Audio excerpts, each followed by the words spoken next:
Wake up with us every morning. We'll bring you news at its peak. Accurate and factual report. Morning Dew, where every sunrise begins with inspiration and fresh perspectives.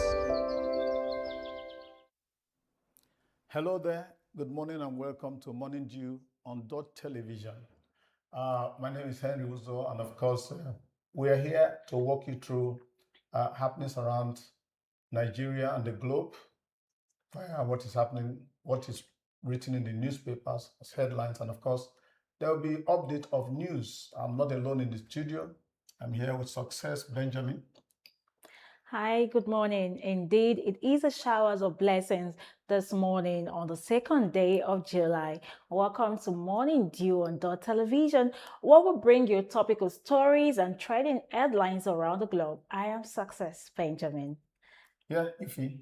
Yes, it's such a beautiful day. We're very excited. Today is a cold day, but we are happy for the rains. It's the season anyway. So welcome to Morning Dew. I am Ify Aaron. Come with us. Well, you say it's a rainy cold day. Yes, You cold. said it's cold. And of course, I call it a wet day. A wet day. How did you Oh my cope with this God. morning?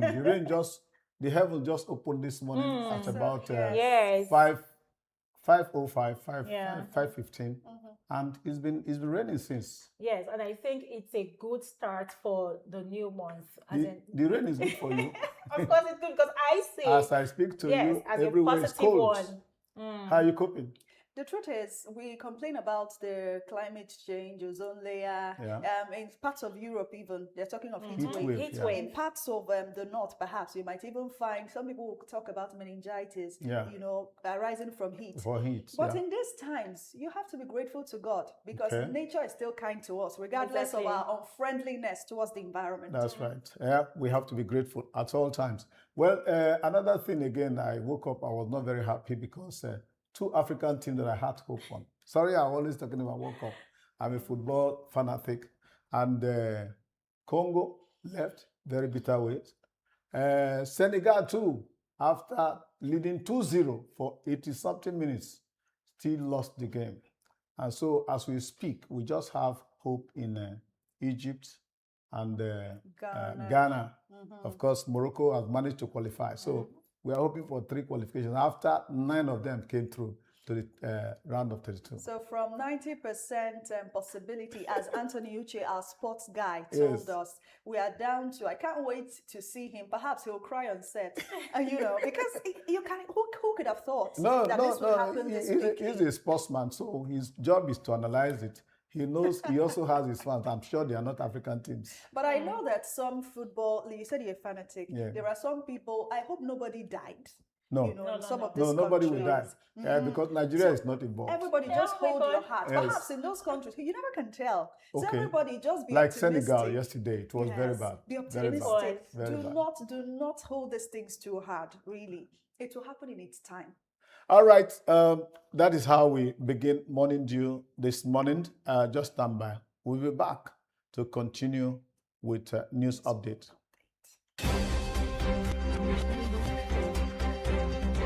Wake up with us every morning. We'll bring you news at its peak. Accurate and factual report. Morning Dew, where every sunrise begins with inspiration and fresh perspectives. Welcome back. We're still on Morning Dew. And of course, next is news updates. And of course, the stories are with Success. Yes, this is news update right from Abuja coming this morning. A federal high court in Abuja has granted human rights activist and Sahara Reporters publisher Omoyele Sowore bail in the sum of 200 million naira. Justice Mohammed Umar approved the bail application and set aside an early order that remanded Sowore to the Kuje Correctional Center. The court also directed him to produce 2 sureties, one a traditional ruler and the other an Abuja-based property owner, and to surrender his international passport. The ruling followed a tense courtroom session where supporters protested after Sowore was initially returned to custody while awaiting the court's decision. Meanwhile, civil society organizations, including the Socio-Economic Rights and Accountability Project (SERAP), have continued to call for the withdrawal of all charges against him and his unconditional release. Um, Also, we have the registration of the Nigerian Democratic Congress NDC. The political platform linked to Peter Obi and Rabiu Musa Kwankwaso is facing a legal challenge. A federal high court in Lokoja nullified an early judgment directing the Independent National Electoral Commission (INEC) to register the party. The NDC has since appealed the ruling, and the case is now before the Court of Appeal. Despite the ongoing legal process, party officials say Peter Obi's presidential nomination details have been successfully uploaded to the INEC nomination portal ahead of the 2027 general elections. The chairman of the Independent National Electoral Commission (INEC), Professor George Ojo Amaputon, has assured all Nigerians that robust measures have been put in place to prevent ballot box snatching and the manual manipulation of election materials during the 2027 general elections. Professor Amopiton gave the assurance on Wednesday in Abuja while receiving the Director General of the National Orientation Agency, NOAA, Malam Lare Issa Onilu, during a courtesy visit to INEC headquarters. He said the Commission has strengthened its technological and legal framework to ensure that every valid vote counts. Reflecting on the February 21st FCT Area Council elections and the June 20 off-cycle governorship election in Ekiti State, the INEC chairman noted that both polls revealed high voter apathy and widespread confusion among urban voters over polling unit changes and the voters' registration transfers. He stressed the need for sustained voter education, warning that voter apathy and misinformation remain major threats to credible elections.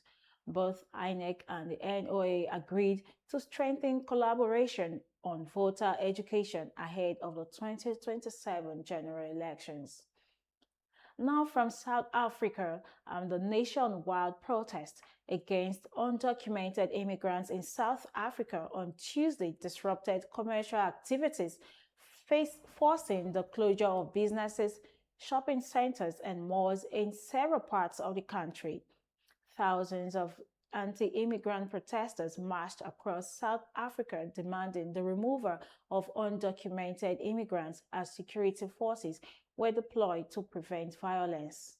Ahead of the protest, South African President Cyril Ramaphosa appealed for calm, urging demonstrators to avoid intimidation, threats, and ultimatums while acknowledging the need for reforms to the country's immigration service system. Although the protests have largely subsided in many areas, incidents of looting were reported, with some protesters storming shops and supermarkets cutting away goods and other valuables.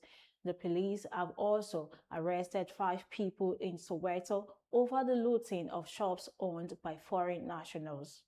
Meanwhile, the federal government says it has concluded plans to evacuate more than 200 stranded Nigerians from South Africa this week. The spokesperson for the Ministry of Foreign Affairs, Kimiebi Imamotimi Ebiefa, and the president of the Nigerian Citizens Association in South Africa, Reverend Frank Oyekwelu, confirmed that another evacuation flight has been scheduled. According to them, more than 200 Nigerians are expected to be evacuated on Thursday. Now on sports. England came from behind to defeat DR Congo a 2-1 and secured a place in the round of 16 of the FIFA World Cup, with captain Harry Kane scoring twice to complete the comeback after a slow start. DR Congo turned England by taking an early lead inside the opening 10 minutes, but the cooling break allowed Thomas Tuchel's side to regroup and improve their performance. Noni Madueke created a brilliant chance for Marcus Rashford, whose low strike was spectacularly cleared off the line by former Manchester United defender Aaron Wan-Bissaka.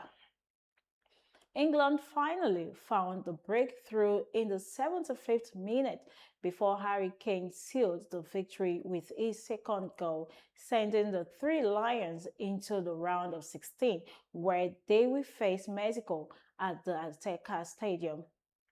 For DR Congo, the defeat marked the end of an impressive World Cup campaign in the nation's first ever appearance in the tournament's knockout stage. Now on foreign news, talking about child rights, birth rights in the United States. The United States Supreme Court has blocked President Donald Trump's attempts to end birthright citizenship for children born in the U.S. to parents who are either in the country illegally or on temporary visas. The ruling upholds the long-standing interpretation of the 14th Amendment to the U.S. Constitution, ratified in 1868, which states that all persons born unnaturalized in the United States and subject to its jurisdiction are citizens of the United States. The decision, delivered on the final day of the Supreme Court's term, is a major setback for President Trump's immigration agenda. Reacting to the judgment, Trump described the ruling as too bad. And that's the news update on Morning Dew.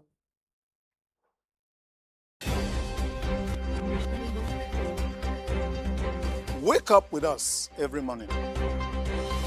We bring you news at its peak.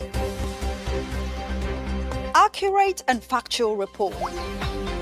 Morning Dew, where every sunrise begins with inspiration and fresh perspectives. Welcome back and straight to what we have in the papers today. We'll read out the headlines as usual, and after then we'll be back to look at the issues that made them. All right, to begin with, we have the Pointer. The Pointer newspaper says IGP, that's Inspector General of Police, harps on community policing as more sustainable strategy. Of course, abduction. Oyo NUT suspend strike, directs teachers to resume today. And then at the bottom, we have my administration here to work, not occupy space, says President Tinubu. And now we move to the Daily Times front page, saying, my vision for productive, prosperous Nigeria. And also down here we have ex-minister Uche Nnaji arrested at Abuja airport over alleged certificate forgery. Then the outline we have CBN revokes license of 46 microfinance banks. How Nigerians oil shortfall puts 2026 budget under pressure, Naira stability. And that's it on the Daily Times. We'll move over now to The Guardian this morning, and you would see this imposing image on the front cover. That's scenes from the flooding incident, the flash flooding incident in Lagos State of Nigeria. Above the photos there, we find this headline: Nigerians hopeful of lower prices, relief as federal government slashes tariffs. That's on page 6. Also on The Guardian, Tinubu's exit benefit scheme, new pact with workers. DSS arraigns 5 for concealing silver's whereabouts, and petrol price. NMDRA puts marketers under close watch. Topical stories on The Guardian. In the nation this morning, we have a 93 million voter register contains name of deceased. And that's coming on from the nation this morning. And we passed FCT Ekiti polls test, says Amupiton. Governors ready for state police, says Oyebanji. And we also have on top line, Tinubu's exit benefit scheme, new pact with workers. DSS arraigns 5 for concealing silver's whereabouts. Petrol price, NMDPRA puts marketers under close watch. And that's it on the nation. Next is the Punch. God forbid Nigeria sees another civil war, says Obasanjo. That's from the Punch. And of course, INEC, APC may clash over official Senate lists. Then we still have another one from there. World Bank approve $1.25 billion Nigeria loan despite debt concerns. Dealers await clarity as green vehicle tax begins. All that on the Punch. And we move now to Daily Sun, riding on the back of the reports regarding Nigeria's rising debt profile. We'll have this one below the masthead from IMF, another warning. Nigeria's unreported off-budget spending, what 2% of GDP, urges greater fiscal transparency. And beside the masthead on the right, my presidency will unite Nigeria for robust human capital development. That's coming from NDC presidential flag bearer P2B. And the major headline on Daily Sun today, eligible voters now to download PVCs online. INEC says full online registration available. Also, election timetable dispute. Court reserves judgment in commission's appeals. These are the topical stories we have on Daily Sun today.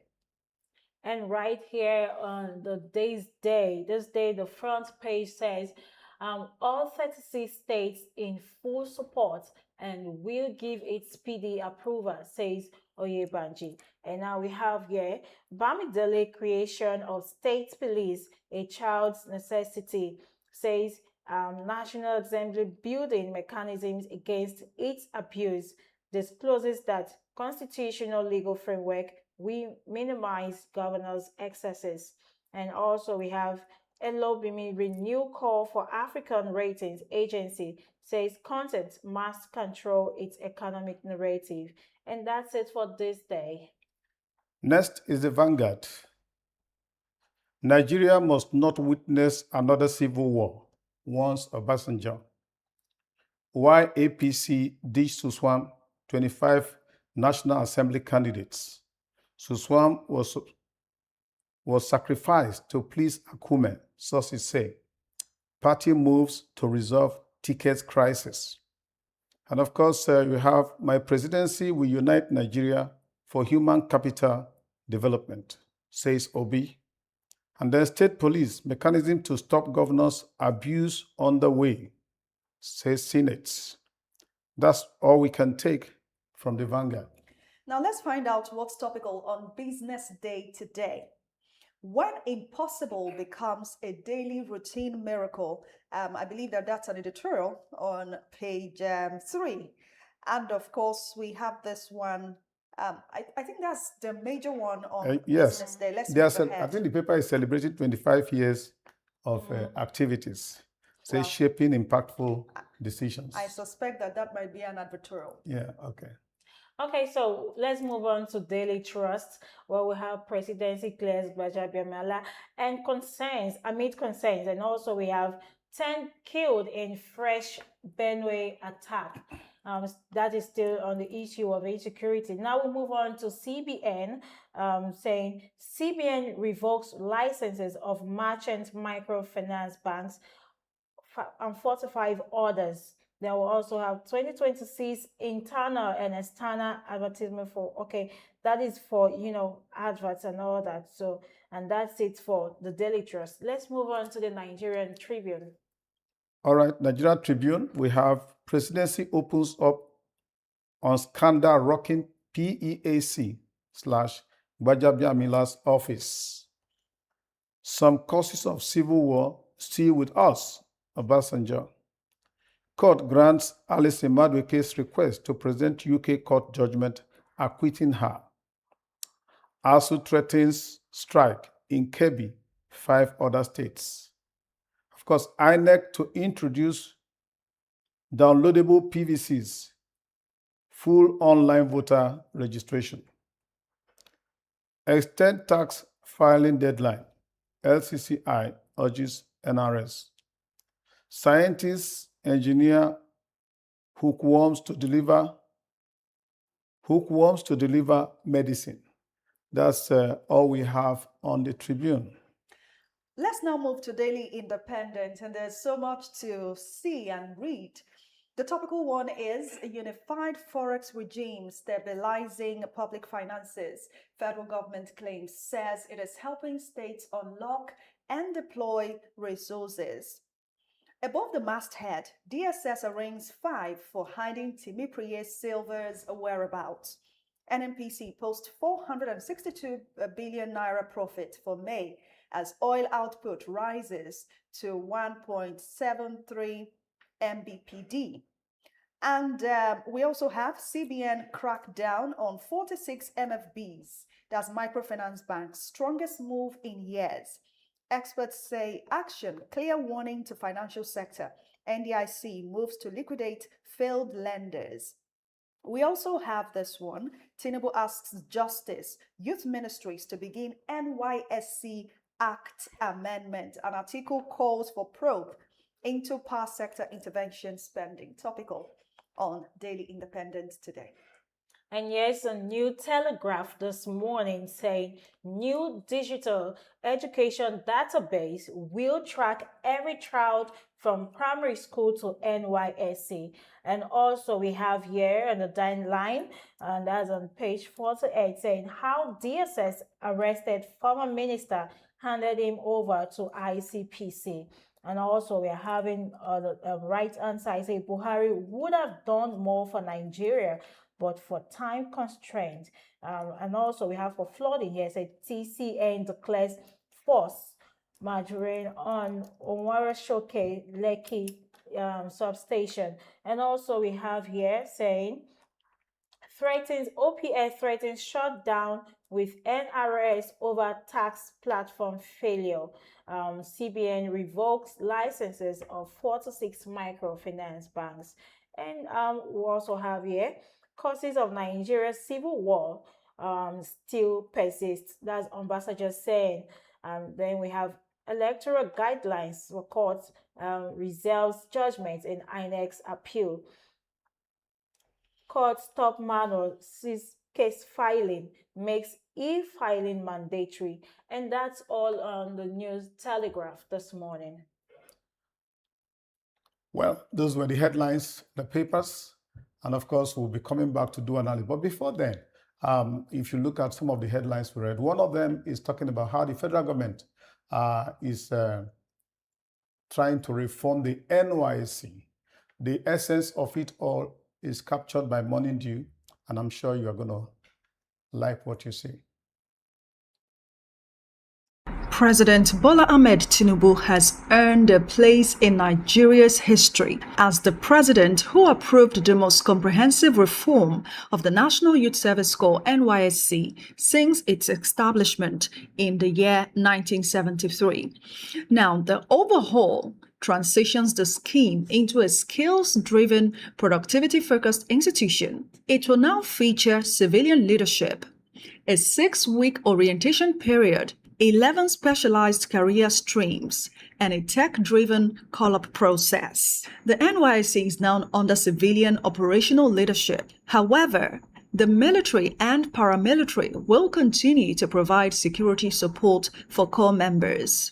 Going forward, corps members were trained in the following areas: agriculture, health, education, technology, law, public service, infrastructure, the green economy, enterprise, the creative economy, and paramilitary and security services. The president also gave his reason for the reform. He said that this overhaul of the NYSC scheme is part of his administration's promise to create meaningful opportunities for young Nigerians. He noted that although the NYSC had served the cause of national unity for more than 5 decades, the country's changing realities required a new approach. In essence, the changes are aimed at equipping young Nigerians with practical skills and preparing them to contribute optimally to national development after the service year.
Wake up with us every morning.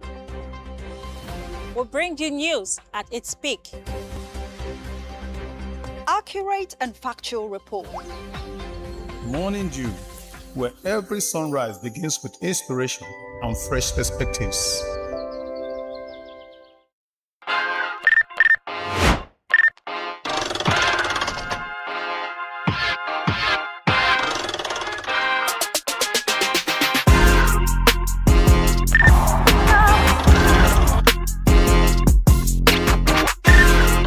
Dott Entertainment, your weekly dose of pure fun, airing every Monday to Friday, 2 p.m. to 3 p.m., Saturdays, 10 p.m. to 11 p.m., only on Dott TV.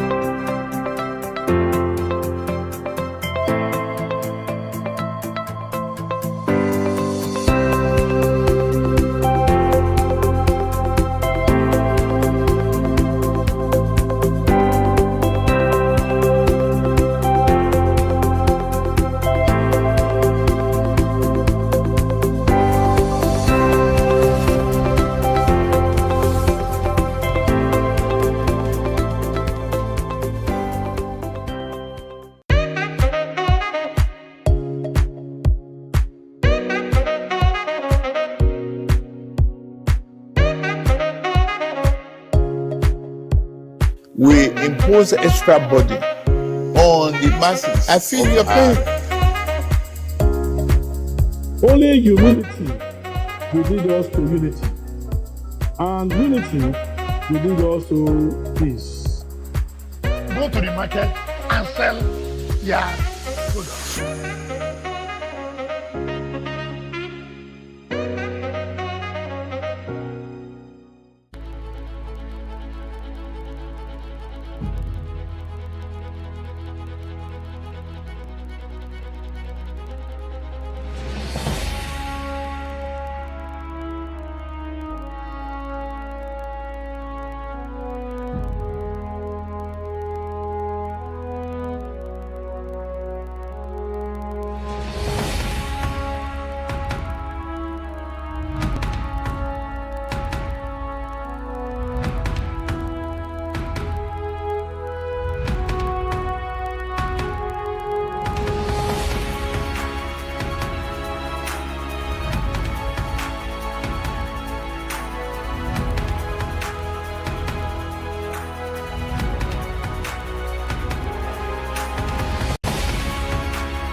of Asaba, where the street tells the stories every single day.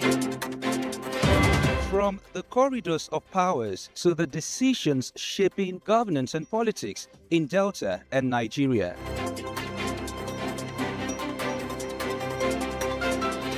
From traders counting every naira to families battling rising costs and uncertain times.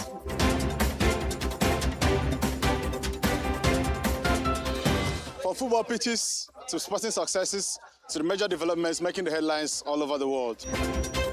And from the untold human stories, the struggles, victories, resilience, and hope of the everyday Nigerians. This is the news beyond the headlines. Dott TV News are your trusted window to stories that truly matter to the people. Here, we don't just report events, we tell the human stories behind them.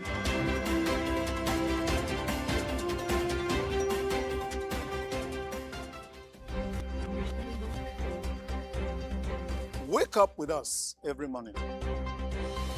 We'll bring you news at its peak. Accurate and factual report. Morning Dew, where every sunrise begins with inspiration and fresh perspectives. Welcome back and thank you for staying with us. We had a flurry of issues coming out from the reports in the papers. We want to look at how we can screen them and bring out things that will beneficiate our viewing public. Godfrey Ubaka is already with us in the studio to look at some of these issues. Thank you very much, Harry. You guys are doing a great job here. Thank you so much. Good to Thank see you this You're morning. adding to the greatness of the job. Yeah. How are you finding this morning? Well, a wet day, a wet rainy day, We'll be but fine. I think it promises to be a brighter day as the day progresses. As the day goes on. There's always light. All right, let's start from the issue of Bajabia Miller and the fake agency. It's now a kind of, when there's a scandal, you add gate to it. So what do we call it? Is it PAC gate or Bajabia Miller gate?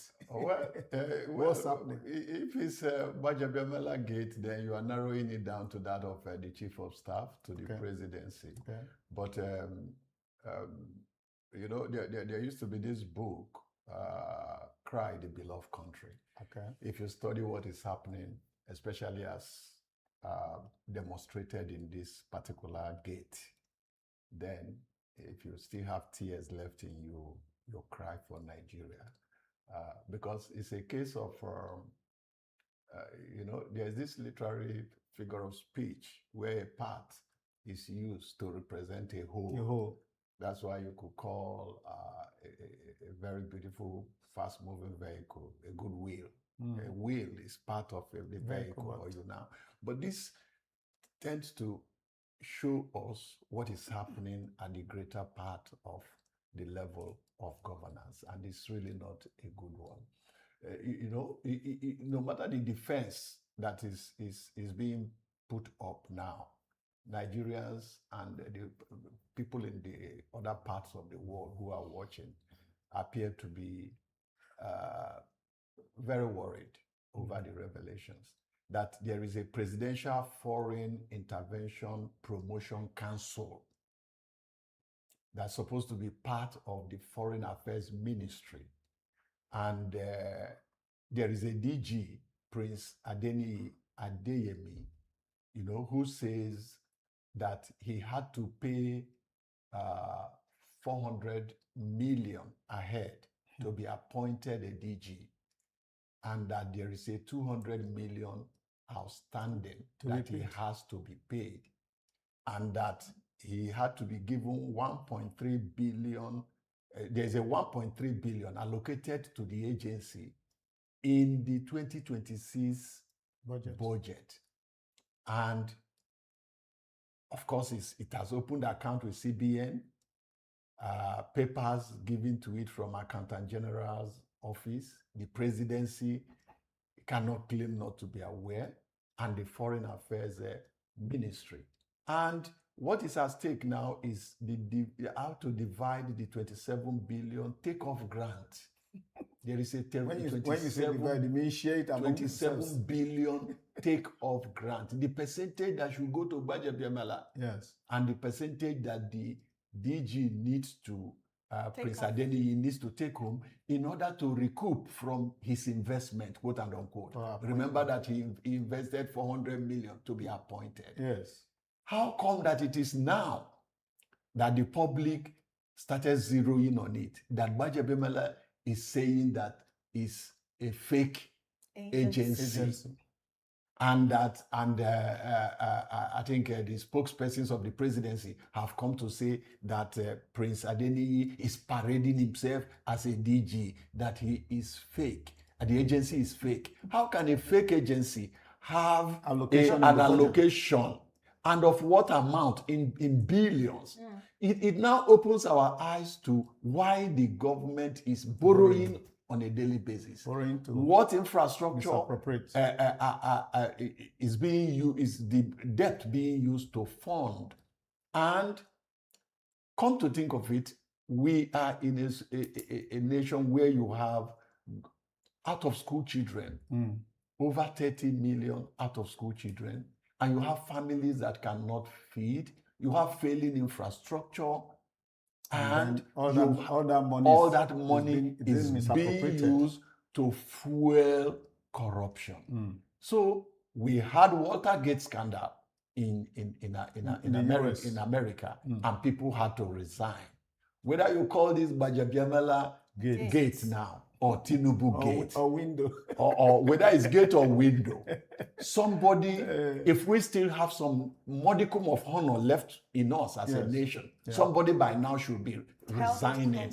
Now, somebody should be stepping down to say you can now still aspiring to elected position, the man in question. Oh yes, you know, if we still have a modicum of honor left in us as a nation, by now somebody should be saying, I am stepping down.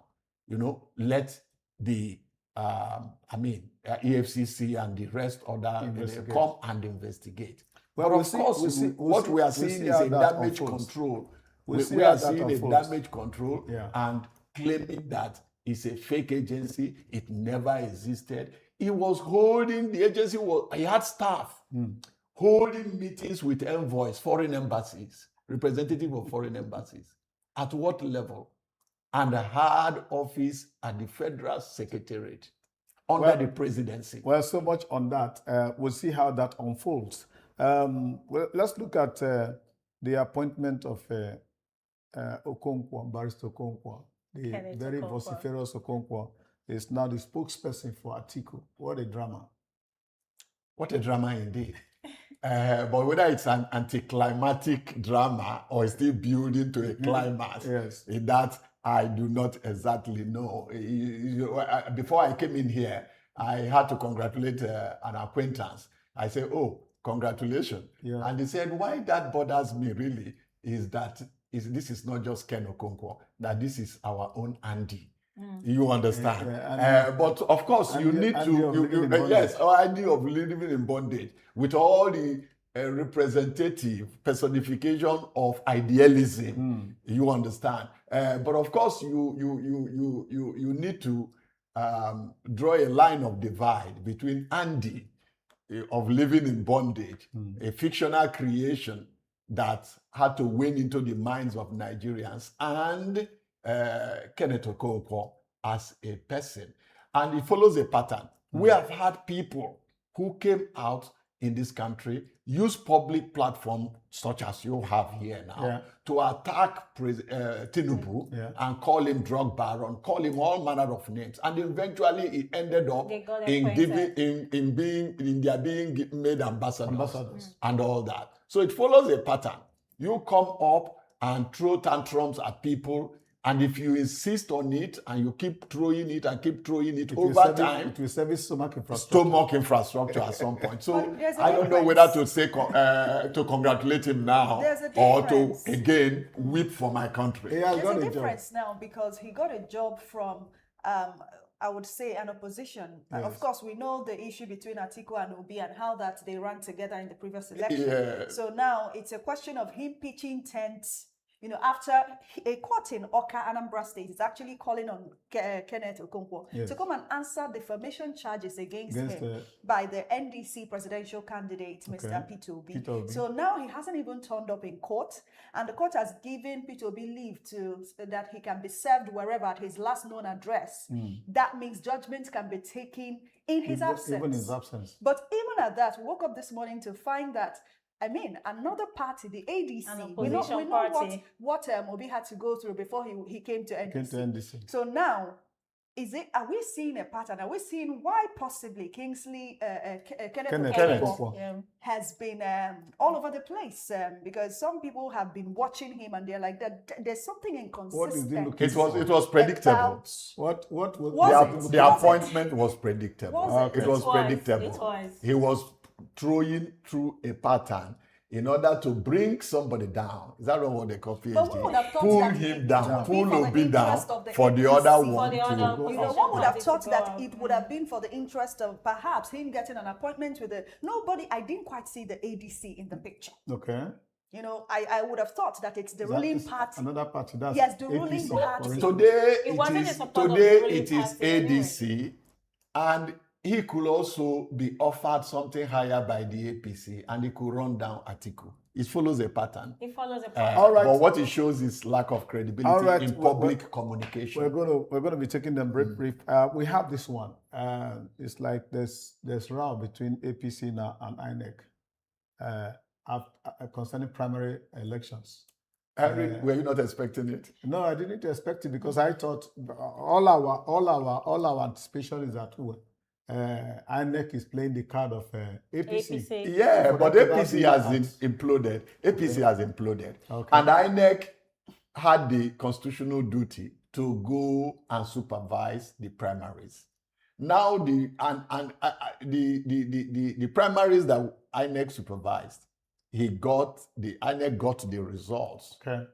And has a list of those who emerged, especially as it had to affect the Senate yesterday. Yes. That if INEC supervised the election, they should know who won. But the party now has gone behind INEC to say that what INEC has as a list of his candidates is fake. Okay. And that's what the public has. That the authentic one is coming out. Okay. So what APC has now as authentic is not on the same page. It's not in sync with what INEC has. Okay. So it's that's why the papers are making reference to a likely role. It's about a party that is having some level of implosion, and that even after the primaries that were held in May, now we are into July. They are trying to align some other forces and see how they can, the Godfather syndrome in Nigeria's democracy can never be overruled. The governors were asked to play major role, but you also find out that there were people who were backed up by the states, but they were candidates that had their fought, as it were, from Abuja. So it's now between the central power, the INEC, and the state power. So at the end of it all, we will see where that takes the party to. All right. It's just that somebody like me, I'm very surprised that they could have that level of difference. But what to see? Yes. Following up on that is that because of this implosion, some people are already cross-carpeting, defecting from APC. And a particular state assembly, in order to checkmate mass defection, as declared the seat of one person who has done that vacant. Let's leave that story. Ironically and very interestingly, all of them defected from PDP to APC. And so all their seats should be declared vacant. Their seats were not vacant that time. All their seats should be declared vacant. Or what do you think? The vacancy is a current thing. I don't have any idea. You wouldn't have. All right. Considering where you are coming from. Yeah, I'm not an umpire. All right. Now, finally, on this, because we need to wind down on it. Obasanjo is becoming vociferous, warning us about a repeat of civil war in the country. Is another civil war feasible? Is it possible to have another civil war in Nigeria? What an elder sits down to see, a child, even when he climbs the mountaintop, may not be able to see. Obasanjo is not just a Nigerian statesman, he's an African statesman. Okay. He has had reason to write letter to my countrymen and all that, and give it to him. He has never been silent. You know, it was Shoyinka who said that the man dies in him who keeps silent when he needs to speak out. Yeah. So Obasanjo has always been speaking out. And from the latest thing he has had to tell this nation, we should guide against another civil war. Yeah. Reason being, no nation on planet Earth has been known to survive two civil wars. We have the one we had before. The wounds are yet to properly heal. Yeah, the wounds are yet to properly heal. In spite of what Gowan told us at that time, the 3R: reconstruction, reconciliation, and there's another three. The reunification. Reunification. The 3R. But we find out that it has not. Nigeria has not been the same since after that civil war. And what is happening now? If there is ever to be another one, it will be too difficult to manage. Who should take the lead now that we know that we cannot afford to have another war? Leadership, good governance. Whatever it is, we should mind our utterances as a people. Governance. We should also mind the way we conduct our affairs. Whatever it is, let us seek the path of peace. And let's do that and also tackling issues, bordering the country. That should do it for paper review for today. Thank you, Godfrey, for coming. Thank you so very much. Ife and the success. Thank you for being there. When we come back, we'll look at the sports scene.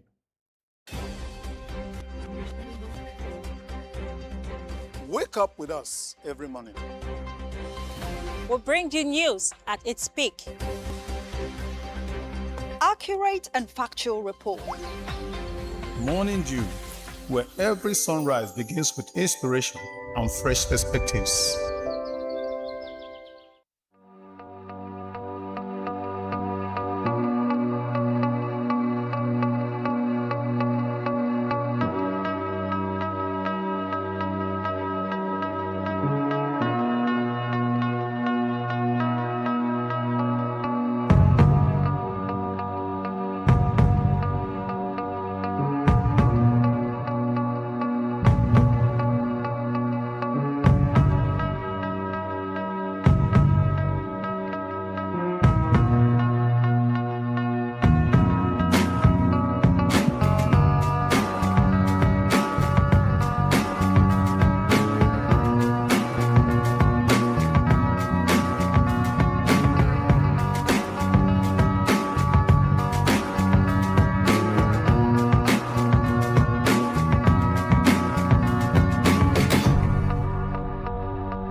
Wake up with us every morning.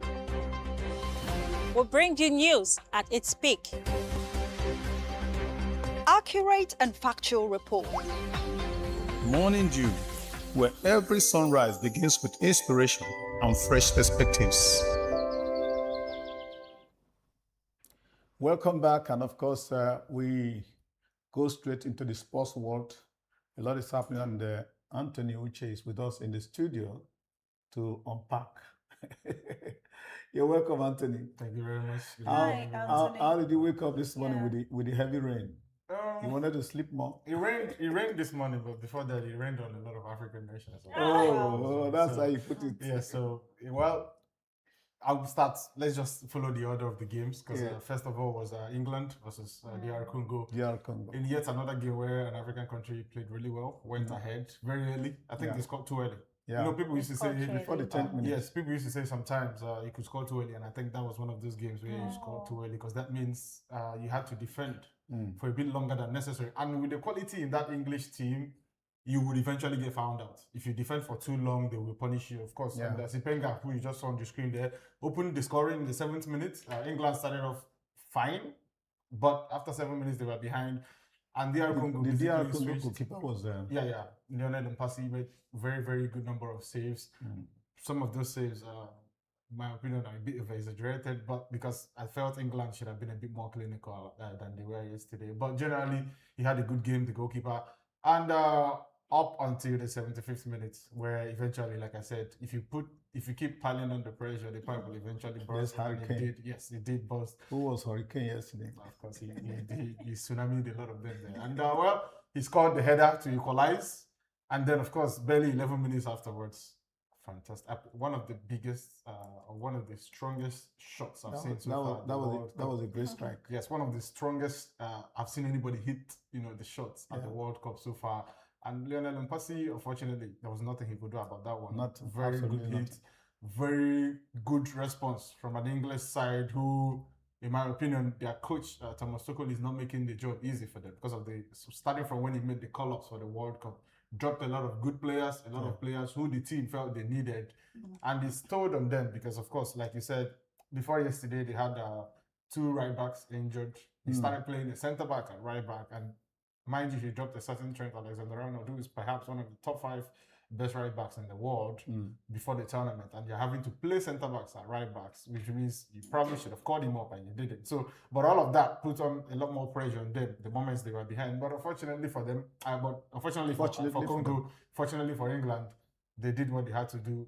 Good players, quality world-class players will eventually see you through if you just keep trying for a bit hard. And for DR Congo, Sébastien Desabre, the manager, and the players, I'm tired of coming here and saying they've been knocked out, but they had a good tournament. Remember I said that about South Africa. But for DR Congo, perhaps it makes a lot more sense because if you consider that since 1974, this nation had never been to a World Cup. In fact, DR Congo has never been to a World Cup. What was at the World Cup was Zaire. What was the World Cup was Zaire, which was the former name of the country before they eventually revolutionized and then became DR Congo. So you could say, you could be factual or technically correct if you say DR Congo are their first World Cup. This is their first World Cup at DR Congo. Yes, and you remember the first game against Portugal, they had a very, very encouraging performance. Got a point against one of the best 5 teams in the world. So if you put all of those things into context, you could say, yes, perhaps they had a good outing. But having gone up yesterday, if you single out yesterday's game, having taken the lead as early as they did, could have scored the second goal. England should have been 2-0 down because Yohan Wissa, their top scorer at the tournament, he hit the post when it was a lot easier to score than to hit the post. So when you put all of those things into context, you could say perhaps it was a disappointing exit for them. But then if you put it side by side with their general tournament performance, Sébastien Desabre you should give it to them, despite they are knocked out from the World Cup games. But for DR Congo, it's a good one. I will give them the kudos. Well, I will not be that benevolent towards them. Like I said, I'm tired of coming here to say African and then, of course, they actually played very well. They did play well, but then you do not defend for the tournament. There's this problem I always have with African teams and smaller teams in the club setting. Not just loss of concentration. In the club setting, I'll say the smaller teams, and then at tournament levels, I'll say Africa and maybe the Asian nations and all of that. I mean, we saw it with Japan. Yes. When the iron is hot, you keep striking. Yeah. Don't sit back. Because with the quality in this English team, if you defend against them, these people, Mr. Henry, these people go to training and during the week in training, they are given 2 hours to break down a 10-man defense. Yeah. It is a drill in training. Okay. So you just bring Harry Kane, Jude Bellingham, Anthony Gordon, all of the 5 attackers. Yes. Put them up against 10 people who are defending, break them down. Yes. So if you give them enough time, they will eventually break you down because that's what they are used to doing. Yeah. So I don't like a situation where an African team, in this case, goes up a goal. You sit back. No, you just keep going. And you think that you can defend one goal. Yes, if somebody is attacking you and they have that idea at the back of their mind that you could go up the other end and score, it's a bit trickier for them. Yeah. But it was one-way traffic, especially in the second half. Keep building up against you. After they went ahead, that's their Congo. They attacked a little bit in the first half, but second half, it was an ultimate switch to the defensive part of the game. Even from the substitutions, you could see it. He started taking off attacking players and bringing in extra midfielders and extra defenders. Naturally, if you make changes like that, the default mindset is to fall back. And when you fall back against players like this, it takes half a yard of space. I mean, look at the goal Harry Kane scored to win the game. Even the under header. normal circumstances, yes, even the header. But under normal circumstances, that goal he scored, the second goal Harry Kane scored, he would lay it off to the winger and then run back into the box for a cross. But because angle-wise, he had no right to score that goal. In fact, no chance. He had no right to score. So, but that's what quality brings you. I mean, this is someone who has scored over 70 goals. That ball. He scored over 70 goals in the previous season. I feel it's called quality and technicality. Yes, the technique is not the problem for African nations. I mean, we have players who can strike the ball just as good. But that was the great. tactics is a bit too defensive in my opinion. There's something you said about the quality of training that European teams get. The fact that they get to train, 5 strikers against a 10-man defense. Isn't that also happening in African teams, or is our standard lower? No, our standard is not lower. But then, let's be honest, you play against who there are levels to football. So when I mean there are levels, at AFCON level, that's probably what Morocco would do. That's probably what Nigeria would do. That's probably what Senegal would do. That's probably what Algeria, some of these other powerhouses, Ivory Coast, Ghana, they might do, because they know if you come up against a certain Cape Verde at the African Cup of Nations, or in Mozambique, or Tanzania, or Zimbabwe, they will most likely defend. So in the African setting, you are the bigger boys, so that's what you try to do. But if you go to the World Cup, automatically a lot of African giants become dwarfs at the world level. So then you become the defending team by default. So that's why mostly it seems like it's the European nations who do most of it. But in the African setting, the African nations who are deemed powerhouses do it. So it's just about, you apply drills and psychological strength to where they are needed. You don't come and trying to break a 10-man defense down where you know you defend for most of the game. It doesn't help. It doesn't help. But on the other side, probably what you probably should do is, in defense of an African nation at the World Cup, learn how to stop conceding goals. So different strokes for different competitions. Yes, exactly. There's the case of Senegal. And in the case of Senegal, a lot more disappointed. Not for the fact that they bottled a 2-0 lead, but also the opponents they were up against. This I know you have that image of the Belgians at the back of your mind. This is not that Belgium team. Yeah, sure. That golden generation that they told us about is gone. That team is gone. I think from that golden generation team is only probably Kevin De Bruyne and Romelu Lukaku, as well as Thibaut Courtois in goal that are left of that. Yeah. Because you remember when they had Eden Hazard, they had Axel Witsel, they had a lot of good players. They had Vincent Kompany in defense. They have Toby Alderweireld and Jan Vertonghen. Yes, they had a lot of this. Meunier was not even really a big part of that. You remember even a certain Nasser Chadli used to keep him on the bench at some point. So, but generally, a lot of those players who made up that team by Roberto Martinez, who played the 2014, 2018, and 2022 World Cup, they are gone now. So that is even more disappointing, because you did not lose to the Belgium team I expected you to lose. Yeah. Especially not in the circumstances that they lost. They lost. The game proper, Ismail Assar and Habib Diarra put Senegal 2 goals up. And even at the 80th minute, Senegal looked like they were cruising to the next round. Belgium had nothing to offer. Nothing about their game yesterday. And just like a flick of a switch, Romelu Lukaku pulls that. And you know what Mourinho always says? A 2-0 scoreline is a very, very dangerous scoreline. Yeah. For the defending team and for the attacking team. Because you are loading 2 goals, you concede 1, you probably score the second yourself. Yeah. Because of the pressure you come under, you probably score the second one. And that was what happened. 85th minute, 88 minutes, 2-2. So they basically scored within 3 minutes 2 goals to pull the game level. And at that point, mentally, you start to struggle if you're Senegal. That's right. And then I felt they held their own until the last minute of extra. I mean, this game is so painful on so many levels. Yeah. Because you concede within 3 minutes and with 4 minutes to go, and then you head into extra time. Do a good job of calming yourself down, holding the fort, and then you concede the winner in the last that was the last kick, the last meaningful kick of extra time. Yeah. And Yuri Tillemans scored the penalty after having equalized. And like I said, this Belgium team is not that Belgium team. I mean, at some point at the game, yes, Leandro Trossard and the game winner, Yuri Tillemans, they were going at each other on the field. Teammates. They almost came to blows. They almost came to blows. They had to be separated by teammates. Yes. And less than 10 minutes later, Leandro Trossard is assisting Tielemans to score the equalizer, and then Tielemans is scoring the winner in extra time. That's the team spirit. That's professionalism. Yeah. You don't have to like your teammates; you just have to do your job. Yeah. To wind down, can you just tell us about the matches coming up? Yeah, the matches ahead. America also. Let me just bring people up to that speed. America also qualified for the next round by beating Bosnia and Herzegovina in the last game of yesterday, which means that all three co-host nations are now in the last 16. Mexico are there, Canada are there, and now America has joined. Did you expect that? I did it, honestly, to be sure, and especially not from the Americans. I never, you can not blame me if you see the record America took into the World Cup. They were very, very abysmal before they eventually qualified. Mexico was the only one I felt, okay, yes, Mexico are a very good team. They are one of the three nations. They are the better footballing nation in that North American hemisphere. So, but it is what it is, and America. Perhaps environmental factors helped them as well, and home, they are home tough. Yeah, everybody's playing. All of them have enjoyed home advantage, except for Canada. Canada lost their home advantage by finishing second in their group. Yeah, so they played their last game. Yeah, they played their last game in the United States of America, but the two other nations have been playing at home, and will play at home in the last 16 as well, which counts for a lot. So, but for the games coming up later today, well, it's a bit of a tricky one, if you put it that way, because there are a lot of countries who you look at ordinarily and think they would qualify, they should qualify for the last 16. But in the case of Portugal versus Croatia, it's not easy.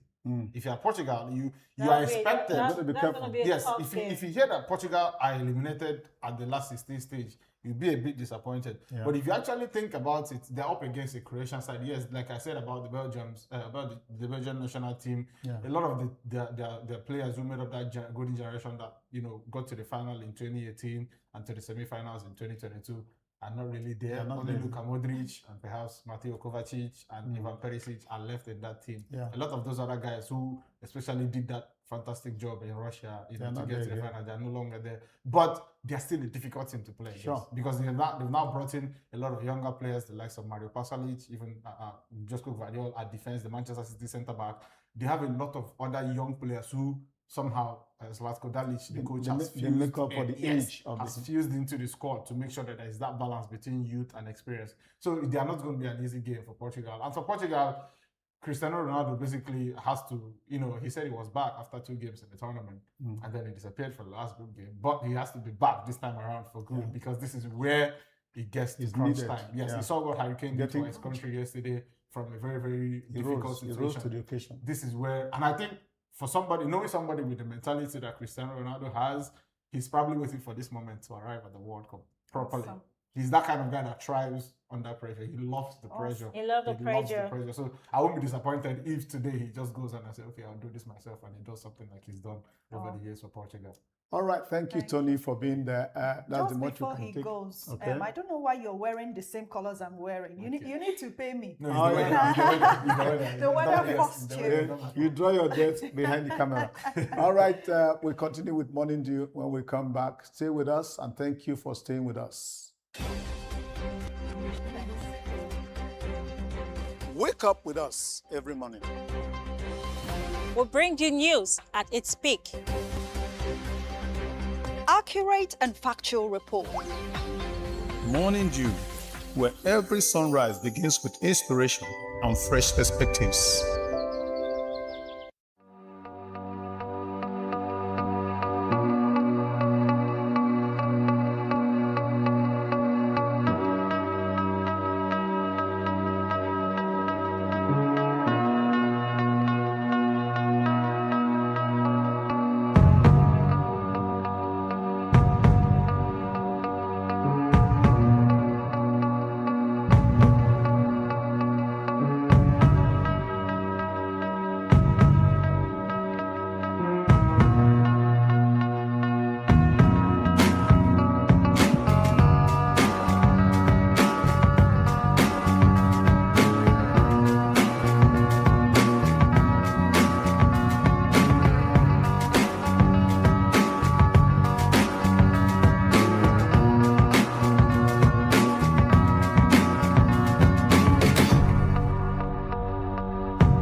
Wake up with us every morning. We'll bring you news at its peak. Accurate and factual report. Morning Dew, where every sunrise begins with inspiration and fresh perspectives. Yeah, welcome back. You have been watching Morning Dew on Dott television. Yes, today we brought you the papers, the headlines in the papers, and did a few analysis on issues. And of course, standing out is the issue of our former head of state / president warning against a civil war breaking out again in the country. A second one says no country doesn't survive. Can you speak to that? Of course, it's up to us as Nigerians who want peace to advance the cause for peaceful coexistence. And we're hoping that those who've been fanning the embers of war will prioritize the goal of one Nigeria and a greater nation. Hopefully, we'll remain one united country and peace will reign. And greater country too. Yes, success. Our friend, our own Andy of Living in Bondage. He has been everywhere. And he has been talking so much. Now he's appointed he's got an appointment the political spokesperson for the ADC presidential party candidate Atiku. What's your take on that? Well, everyone has a second thought behind every action they carried and everything they do. So maybe he has been, towing the path for this or something like this. And now him being appointed by, the presidential candidate of an opposition party, which is the ADC. So kudos to him anyway. All right. It's something like we never expected. Like, why? At least you've been standing for something that is not good. So why taking an appointment? But let's see where it's. Yeah, let's see. We look to see where all this will end. But you see, we must say that concerning our political landscape, there has been a lot of drama. A lot of drama. How it pans out, we'll get to know as the days go by. The truth is, these things we cannot predict. Yes, what's going to play out. But we are hopeful that in the end, the right things will happen and Nigeria will be better for it. That's the important for thing. the average Nigerian to be better. Yeah. Yes, and for our standard of living to improve eventually. So I'm still waiting for how the political process will impact the lives of the average Nigerian. That's a knot we need to untie. It has to do. Success, thank you for being there. Of course, Ify. We'll do it again tomorrow. Thank you, viewer. Remember to stay with us tomorrow as we bring you more information, more news around the globe. Bye for now, and keep watching Dott television. Wake up with us every morning. We'll bring you news at its peak. Accurate and factual report. Morning Dew, where every sunrise begins with inspiration and fresh perspectives.